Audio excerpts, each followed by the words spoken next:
It turns out someone drugged our drinks. I grabbed her hand and we basically just ran because it was kicking in so fast. What's the scariest, "this is how I die" moment you've been in? How did you survive? I was on the side of a cliff, taking pictures about 50 feet above the Alaskan highway from Anchorage to Girdwood. The ground had a steep slope towards the edge of the cliff, and while slowly transversing I started to slide. I started moving towards the edge, and couldn't make myself stop. I had shimmied over into a batch of shale, and had nothing solid to grasp, hence the sliding. I dug in as hard as I could, which tore up my palms. This did nothing. I realized that I was going to die. There was nothing else to do. I was going to slip right over the edge, and drop 50 feet onto the highway below. It created a nice cold knot in my stomach, yet I managed to stay calm. To this day I am stunned at how relaxed I was as I faced my death. At the last second, and I mean the last, my left foot found a stone sticking out of the dirt under the sliding shale. I caught my slide, and I managed to stop myself. The shale I was on slid right over the edge, leaving me trembling, holding my weight on one foot. If that rock hadn't been there, I wouldn't be here. That's all there is to it. My fiancé and I were driving down the interstate. He was driving, I was a passenger. We were behind a big semi with a flatbed with various machinery on it. Suddenly, a large piece of metal comes flying off the semi's bed at our car. I screamed. It was headed straight for the windshield. I literally thought, this is it. Just long enough to feel the car swerve. It was such a close call that it still scratched the car, but otherwise would have gone straight into our windshield. When I regained composure I told my fiancé, "Good job. Good job back there." And he, still quite shaken, said, "Thanks. I trained for that in video games." A buddy and I were hiking in China when we saw a hole through a mountain cliff where you could see clear through the mountain to the other side. It didn't look too far, so we thought, what the hell, let's go for it. An hour later we are several hundred feet up the steep mountain, barely keeping on our feet. It was seriously steep and the ground was wet and crumbling beneath our feet. We were too freaked out to head down, so we kept going up. At one point I was stuck. No handholds equals no way up. I decided to jump up and grab a sapling to pull myself further up. I jump, grab the small tree, and it pulls right out of the loose soil. I am falling backwards, tree in hand, and time is going in slow-mo. My thought was, well, this is how I die. As I topple backwards, my buddy who was above me moves with crazy speed and reaches down and grabs my wrist. Crisis averted. Suddenly we hear applause. Apparently the villagers were watching us the whole time and saw me almost die. They cheered, clapped, and motioned for us to keep going. Eventually we made it to the hole through the cliff, shaking like crazy. They set off firecrackers to celebrate our not dying. In West London years ago, I was at a club with a group of friends, one of whom had a habit of saying the worst thing to the scariest person at any given time. We were just leaving the nightclub when I looked behind me to see where he'd got to, when suddenly the bouncer shoved him out of the club and slammed the door. Thinking he'd done the usual and pissed off the doorman, I was about to give him shit, when I turned around and realized there were two men with sawed-off shotguns pointed at us. I froze momentarily, until another of our friends screamed, "Run," and we took off. As we ran, I had this clarity that at any second a bullet could rip through my back. I thought of my family. I sort of calmly imagined the aftermath of our deaths, that someone would have to call someone. Suddenly someone shouted stop, and I thought F that until I looked to my right, and as God is my witness, the gunmen were running alongside us. Seeing the fear in my 18-year-old female face, he cheerily said, in a voice I will never forget, "It's all right, darlin'. We're not after you." I had a mid-air collision with another skydiver and broke my neck when I hit the ground. Spinal shock started to set in, gradually paralyzing my diaphragm, making breathing next to impossible. I was able to direct my own rescue breathing by giving instructions, "Pinch my nose," to my jump partner who had come to my rescue.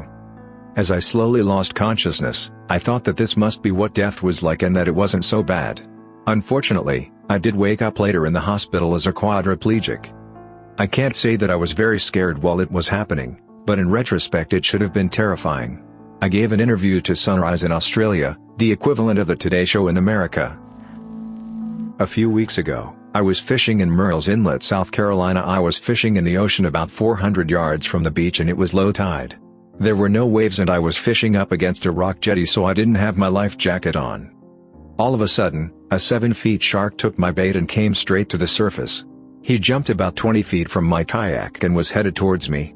The line had snapped by now, but he kept jumping. He came back up about 8 feet from my kayak and was flying through the air towards me. He landed about 4 feet from the kayak and dove under me. The moment from when he jumped the second time to when he dove under my kayak, all I was thinking was how I was going to get help when the shark hit me. I wasn't scared that he would bite me. I was scared that when that 150-pound missile hit me, he would crack my ribs and I was fall in the water. Luckily that didn't happen, and I just ended up with a raspy voice from screaming obscenities the whole way back to shore. When I was 17, I found out that I have a congenital heart defect one day when my heart quit beating. I felt my heart speed up, followed by intense pain and then nothing. I came to on the ground with my younger sister punching me in the chest and screaming, which is also how I survived. She didn't know CPR, so she just hit me in the chest as hard as she could, and fortunately that made the valve that closed pop right open and get back to work again. The doctor at the hospital said she did exactly the right thing.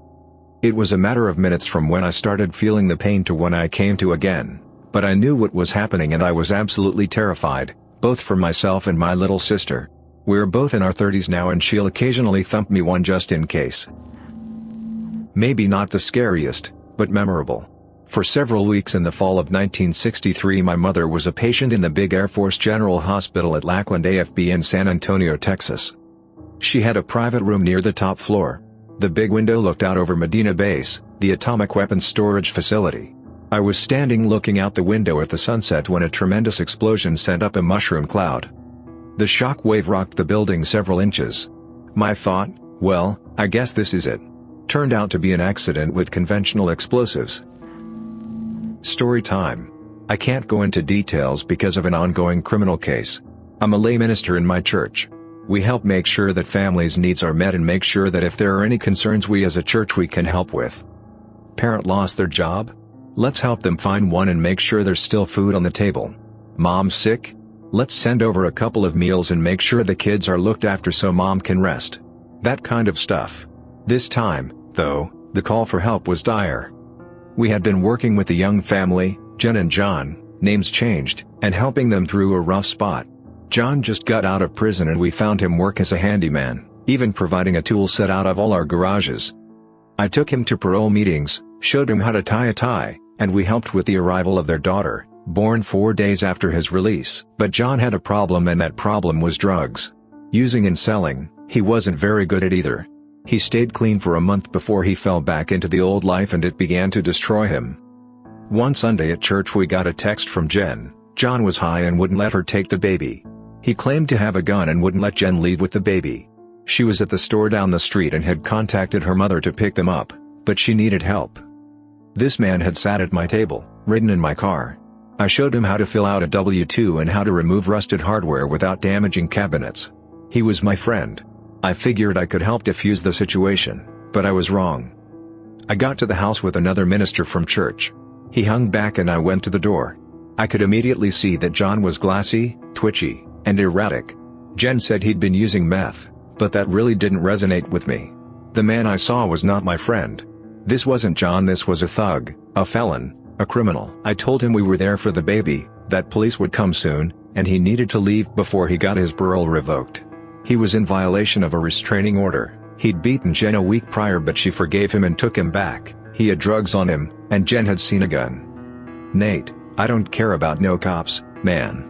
They ain't gonna take me alive. He put his hand on his hip. Was it under his shirt? In his waistband? I couldn't tell. The baby was 10 feet inside the apartment, in a stroller. I wasn't sure where he was taking a 6-week-old in his state, but seeing her there next to a man out of his mind made me boil with a cold rage. He looked at Jen. You think you're safe? I'll deal with you when he's leave. He turned back to me, daring me with his wild, unfocused eyes. I took a deep breath and said a prayer. John, we're taking the baby. It's time to go.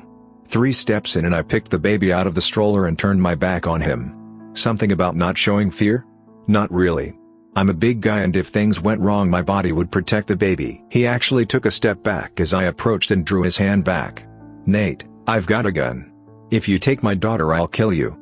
I stopped, turned my head to look at him, and said with what witnessed was a big scary growl, I swear to the God of heaven if you try to kill me I will send you to hell first. That seemed to give him pause, for which I was grateful, because I had no idea how I'd make good on the threat if he pulled the trigger. I walked straight to the car and buckled in the baby. It seemed like I took 2 steps and covered the 100 yards distance. Jen was gathering things from the house, diapers, clothes, etc. "He's got my iPad," she complained as her mother started the car. "He's got a gun too, now the hell out of here before he decides to use it," was all I could muster. I warned him again that police would be arriving and he should leave. He pulled off his shirt to show his tattoos and said, "Nate, I told you. I ain't afraid of no cops. They ain't taking me alive." My heart sank as he repeated those words because I knew what they meant. We phoned the sheriff's department and let them know the assailant has expressed indifference to law enforcement, presented arms, and has declared he will not be taken alive. We found out 5 hours later after he surrendered to SWAT that this gun was a fake. I go to testify again in 2 weeks. We had a preliminary, and while I don't doubt he's sorry, I can't help but think what might have happened if the gun had been real. I had nightmares for a while and then around the trial they came back. I don't remember all the questions, but I remember the defense was trying to prove that I wasn't scared of the threat if I went in anyway, that it wasn't credible. The DA on redirect asked me, "Him, were you afraid?" Me, "Yes." Him, "That he'd kill you?" Me, "Yes." Him, "And the baby? Were you afraid for her? For her mother?" Me, "Yes." Him, "Who were you most afraid for?" Me, "The baby." Him, "But why go in then?" Me, "I was too scared for her to be afraid for myself." Him, "No further questions." A few years ago I was rafting the upper portion of the Gauley in West Virginia. If you are unfamiliar with the upper Gauley, it is the best whitewater on the East Coast and in the top 10 runs in the world. We had scheduled our trip to coincide with Gauley season, which is when the West Virginia Corps of Engineers does scheduled dam releases to up the amount of water flowing through the gorge. On our second Class 5 rapid, on a scale from 1 to 5, of the day, Pillow Rock, our guide messed up and we dropped into a hole head-on, instead of sideways as is the conventional wisdom, rightfully so. All 3 of us on the left side of the raft got dumped. The guide was able to lunge across the boat and grab the girl in the back by her PFD, and he held her next to the raft for the rest of the rapid. The woman in the middle was able to grab onto a strap that ran along the side of the raft, and rode out the remainder of the rapid mostly under the raft but at least attached to it. I was in the front and have no memory of falling out. I remember being in the boat, but the next thing I remember is being underwater and getting pulled down so hard and so fast that my helmet's buckle was unclipped. I then spent a fair amount of time spinning underwater and making friends with a good number of rocks. At that point, I wasn't so much trying to swim as I was protecting my head. The spinning slowed and I was able to find purchase with both feet and kicked off hard towards what I assumed was the surface. I was very short on breath since I hadn't taken a large gulp of air before getting sucked under. So I was close to losing it, but could tell that I was getting close to the surface based on the amount of light I could make out in the lessening pressure. I kept my panic in check up until the point that my hands and face made contact with the bottom of the raft. Of all the places I could have chosen to come up for air, of course I tried to occupy the same space as the only other thing on the surface of the river. I lost it for a second or two, but as things started to get blurry I used my hands to walk myself out from under the raft. As my mouth and nose breached the surface, I took the biggest breath and wiped my face only to see I was headed directly for the massive undercut rock our guide had warned us about before we entered the rapid. A couple of cameramen on said rock were frantically gesturing to me that I should do everything in my power to avoid it at all costs. I side-stroked as hard as I could, but it wasn't enough. I got my feet downstream of me and laid as flat as I could on the surface of the water. I caught the rock with my feet and could immediately feel the current trying to force me into more of a seated position, that I imagined would have ultimately led to me going back under. Maintaining my flat position, I was able to bounce myself off the rock a few times with my feet, each time moving myself further and further to the left edge of the rock. On the 4th push-off I was able to side-stroke around the edge of the rock and could see my boat downstream, now out of the rapid. They were just pulling in the woman who had managed to ride it out hanging onto the strap. They had gotten her back on board by the time I reached them, and they were able to pull me back in. Motorcycle accident. I was out riding around 9 in the evening and came to an intersection. As I was crossing, a girl that I was told by a car behind me was texting, and took a left turn straight into me. The moment I saw her starting to turn and there was nothing I could do, I just took a breath, lifted my feet up, winced, and a split second later she hit me. The impact crushed my foot between the car bumper and the bike. If I had left my foot down she would have demolished my leg. She hit me so hard that the swing arm was broken in half. I landed on asphalt and rolled 2 or 3 times. I was wearing my helmet, boots, and an armored vest over my shirt. The helmet saved my life.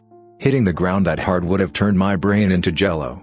I couldn't believe I was alive, and managed to lift my visor and start barking directions to the people running up. You call 911. You, my mom's number is etc. You, hold my hand. And you get that girl away from me. The girl who hit me had run over to yell at me while I was on the ground. She was treated roughly by the people around me, and they kept her at the scene until cops and the ambulance arrived. The foot was broken in 8 places, I had a few bruises and a scratch or two, and a bad reaction to the Dilaudid they gave me was all I suffered. That was about 4 or 5 years ago now, but I still can't wear high heels like I used to, and it aches randomly and is visibly a little swollen in comparison to my other foot. I went skiing once when I was around 9 years old. It was a field trip with my school. I had gone skiing before, so I was alright, but one of the slopes had a big ramp at the bottom that you could jump off of. All the cool kids jumped off it no problem, but I was scared. Eventually I decided I just had to man up and do it, because I didn't want people thinking I was a wimp. Well, I figured the best thing to do was to just lean in and do it, so I went straight down the slope and kept catching more and more speed. I went off the ramp like a bullet, just shot way up in the air, like ridiculously far, and I remember thinking, well, I guess that's that, I'm dead now. I hit the ground, and to my surprise I wasn't crushed into a pulp, but I still thought I was going to die because I landed on my back and couldn't breathe at all. People who had seen me came running to help, and eventually I recovered somewhat. For the rest of the trip my nose kept dripping snot mixed with blood though, and whenever I had to breathe in it hurt like hell. Everyone saw I wasn't a pussy though. I jumped farther off the ramp than the rest of the class combined. Some years ago, I was near the end of my studies at college, and I was on my way up to an interview in a city about 100 miles away. It was all interstate highway and it was raining pretty hard. Silly college student Dan Mising decided that he could stretch his nearly bald tires out just a little longer and keep using them. I was doing about 70 miles per hour when I reached a pretty big curve in the road. My car began to spin out of control, and the anti-lock braking lights started flashing. I panicked, smashed the hazard lights button in the center of my dashboard, "Good job, Hyundai," and started pumping my brakes and tapping the handbrake. I made 2 full spins, and a little more than half of a third turn, and actually kept my car on the road. This is when it got scary. I was horrified to see in front of me a semi-truck with 2 trailers attached to it coming straight at me in the lane I was in. At the very last second he changed lanes and laid on his horn, but he missed me. I thought I had one of those brief "this is your life flashing before your eyes" moments when the adrenaline really kicked in. The rest of traffic stopped and I restarted my engine that had stalled out. I got over onto the right shoulder of the road and white-knuckled my way forward. I was only doing about 30 miles per hour for the next 10 miles or so, still on the shoulder with my hazard lights flashing. I made it to the interview on time, but was still a little traumatized. I still get nervous when I drive in the rain, but I replace my tires well ahead of schedule now. Got caught in an ocean riptide, and was clueless as to how to get away from one then.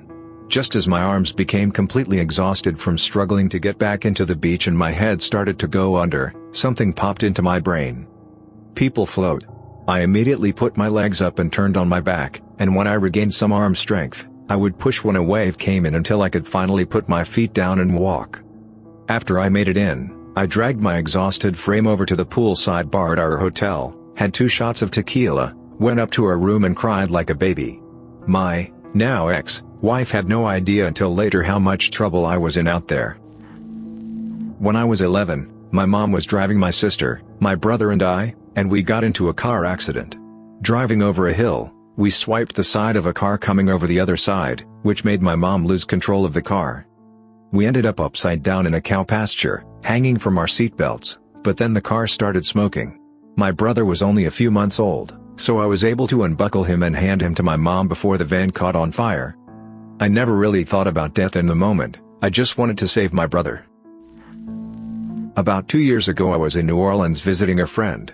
We went to dinner and decided to grab some drinks because New Orleans. We went to a bar on Bourbon Street and each got a beer. A bit of background. My friend and I are both older 20-something females, promised to look out for each other, and up to this point had 1 drink at dinner. This was at about 8 p.m. on a Thursday if my memory serves me. About an hour and 2 beers later I knew something was wrong. I'm not a crazy drinker by any means, but I felt like something has really making me feel way too drunk. Things were starting to go dark and fuzzy. I told my friend and it was obvious that she was dealing with the same thing. It turns out someone drugged our drinks. I grabbed her hand and we basically just ran because it was kicking in so fast that I knew we didn't have much time before we were totally out of it. Unfortunately, there were some guys that took off after us. I'm assuming it was the guys who drugged our drinks. One of the guys grabbed me and I fell and smashed my head on the side of a building. Luckily, my friend got away. So I'm laying on the ground, bleeding, and I seriously thought, this is it. Rape, torture, murder, who knows? The last thing I remember from that night is seeing some good Samaritan couple pulling the guys away and the woman telling me to stay with her. Obviously, I wouldn't have survived without those people's help. And the people at the hospital. The wound was so big that it would have caused me to bleed out if they hadn't been there to get me help.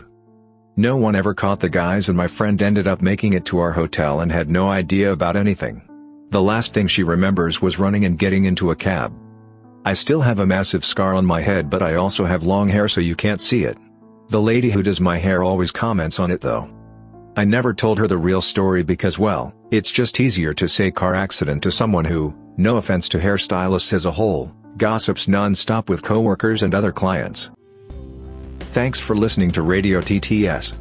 Hit the subscribe button and activate the notification bell for more videos like this. And please share your own near-death story in the comments below.